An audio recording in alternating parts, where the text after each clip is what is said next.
اللہ تن کوئی غم نہ دے سوائے غم حسین کے۔ سرکار ہم جس جگہ بھی جاتے ہیں مجھ سے بھی ہر ماتمی سے ایک ہی سوال کیا جاتا ہے کہ تم لوگ روتے کیوں ہو اور یہ ماتم کیوں کرتے ہو؟ بیٹا تھوڑا پیچھے آ جانا ہے، میں اپنے اسکاؤٹ حضرات سے تھوڑا پیچھے اور پیچھے سنو کہ ہم لوگ ماتم کیوں کرتے ہیں، ہم لوگ روتے کیوں ہیں۔ کربلا میں یزید نے جو کچھ محمد و آل محمد کے ساتھ کیا، اب سنو، سارا دن مجلس سے سنی ہوں گی، ذرا اس کم علم والوں سے کربلا سنو، ٹائم کم ہے۔ یزید جب برسر اقتدار آیا، نعوذ باللہ اس نے قرآن پر شراب رکھی، ممبر پر بندر کو نچایا، اور محمد و آل محمد کے لیے اس نے کیا کہا؟ ارے بھائی کوئی وحی نہیں آئی تھی، کوئی وحی نہیں آئی تھی، یہ رسول نہیں تھے، نعوذ باللہ میرے منہ میں خاک۔ اس کا لفظ ہے جو عربی لغت میں کہ سب بنی ہاشم نے سیٹ کے چکر میں یہ ڈھونگ رچایا تھا۔ 1 لاکھ کلمہ پڑھنے والے تھے مدینے میں، کوئی بولا؟ کوئی نہیں بولا یزید کے خلاف، وہی بولا جس کا گھر تھا، جس کا قرآن تھا، جس کا گھر تھا، جس کا قرآن تھا۔ وہ آیا نانا کے روزے پر اور آ کے کہتا ہے کہ نانا جان یا رسول اللہ، یزید کو کس نے سمجھا دیا کہ کوئی نبی نہیں آئی تھی، کوئی وحی نہیں آیا تھا؟ نانا آپ کے کعبے کی حرمت بھی رہے گی، آپ حسین رہے یا نہ رہے۔ پورا گھر حسین نے کٹوا دیا کربلا کے کنارے۔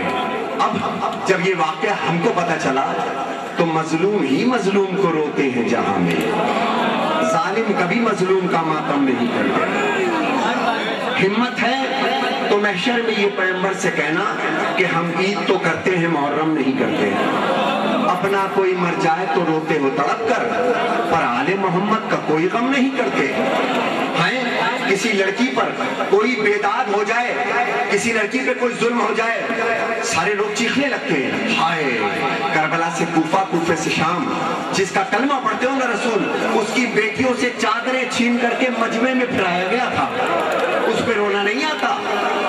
15 منٹ کا فاصلہ تھا۔ سنو جو کلام پیش کرنا جا رہا ہوں، بازار شام سے دربار عام تک کا فاصلہ کتنا تھا؟ آج چل کے دیکھو تو 15 منٹ میں طے ہو جاتا۔ کتنے منٹ میں؟ یزید اور اس کی فوج میں رسول کی بیٹیوں کا وہ 15 منٹ کا فاصلہ 30 گھنٹے میں طے کرایا، کہ ان کے ناکوں کے گرد تماشائی تھے کہ جو پتھر مارتے تھے اور یہ کہتے تھے کہ یہ باغی کی بہن ہے۔ ہائے ہائے، ہم اس لیے روتے ہیں، ہمارے سینے میں دل ہے، پتھر نہیں ہے۔ مظلوم ہی مظلوم کو روتے ہیں جہاں میں، ظالم کبھی مظلوم کا ماتم نہیں کرتے۔ اب جب کربلا کا واقعہ گزر گیا تو کوئی مولا امام سجاد امام حسین کے بیٹے کے پاس آیا اور آ کے کہنے لگا، مولا روتے کیوں ہو؟ شہادت تو تمہاری میراث ہے۔ مولا نے کہا اگر شہادت ہماری میراث ہے تو کیا ماں بہنوں کی بے پردگی بھی ہماری میراث ہے؟ بس ایک کلام سن لو، میرے ساتھ ماتم کرو، یہی تبلیغ ہے، یہی تبلیغ ہے جو میں سنانا چاہتا ہوں کہ یہ ماتم ہے کیا۔ من حال نے ایک دن، پہلے ماتم نہیں کرنا، سنو۔ من حال نے ایک دن آ کے کہا، اے مولا میرے، اے زین العبا، کہ غم زیادہ کہاں گزرے تم پر، دل تھام لیا، خون رونے لگے، خون روتے ہوئے بس اتنا کہا، ماتم نہ کرنا، مل کے بولنا، کیا کہا؟ الشام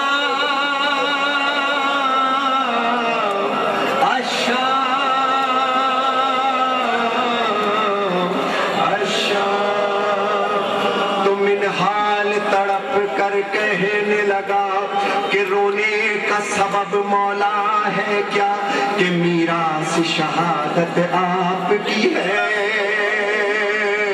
مولا نے کہا لا ریب مگر افتون نہیں انصاف کیا۔ مولا فرماتے بے شک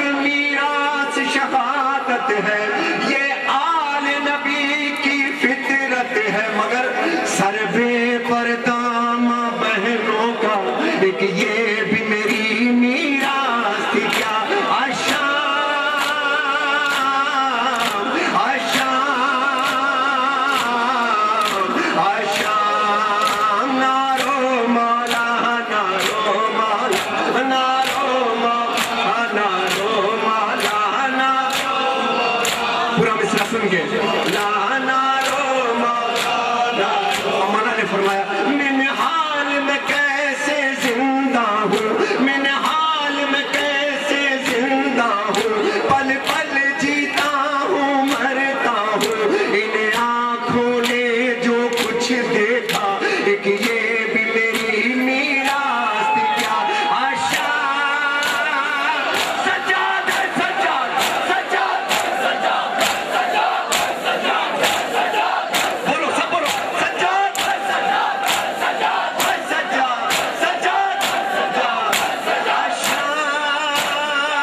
رسول اللہ صلی اللہ علیہ وسلم کے نواسے کو شہید کر دیا گیا، اس کے بیٹوں کو، اس کے بھتیجوں کو، ان کے بھائی کو، ان کے معصوم علی اصغر کو جب شہید کر گیا تو شام کے سائے بڑھنے لگے۔ جب شام غریبہ آئی ہے تو حارث بن نوفل ملعون پر مولا امام سجاد دعائے قنوت میں بددعا کیا کرتے تھے، اس پہ تبرہ کیا کرتے تھے۔ کیا کہتے تھے؟ حارث بن نوفل ملعون پہ لعنت ہو۔ کیوں؟ کہ اس نے رسول کی بیٹیوں کی چادر نیزے کی نوک سے اٹھائی۔ آغاز شام غریبہ سے، آغاز شام غریبہ سے، خون ٹپکا چشم گریہ سے، بہنوں کا کھلا سر سامنے تھا، ایک یہ بھی میری میراث تھی کیا